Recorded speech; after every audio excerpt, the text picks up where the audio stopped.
A multi-millionaire living in Australia decided to throw a party and invited all of his buddies and neighbors. He also invited Brian, the only native Australian in the neighborhood. He held the party around the pool in the backyard of his mansion. Everyone was having a good time, drinking, dancing, eating prawns and oysters from the barbecue, and flirting.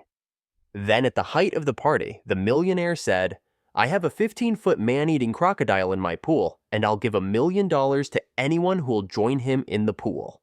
The words were barely out of his mouth when there was a loud splash. Everyone turned around and saw Brian in the pool fighting madly with the crocodile, jabbing it in the eyes with his thumbs, throwing punches, headbutting it, getting it in chokeholds, biting its tail, and flipping it through the air like some kind of martial arts expert. The water was churning and splashing everywhere. Both Brian and the crocodile were screaming and raising hell. Finally, after what seemed like ages, Brian strangled the crocodile and let it float to the top of the pool like a dead goldfish.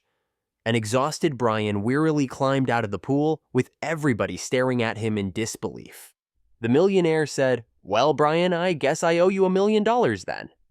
"Nah, you're all right, man. I don't want it," said Brian. So, the millionaire said, "I have to give you something. You won the bet. How about $500,000? "No thanks. I don't want it," Brian insisted. The millionaire said, "Come on, I insist on giving you something. That was amazing. How about a new Porsche, a Rolex, and some stock options?" Once again, Brian said, "No thanks." Confused, the rich man asked, "Well, Brian, then what do you want?" Brian replied, "I want the bastard who pushed me in."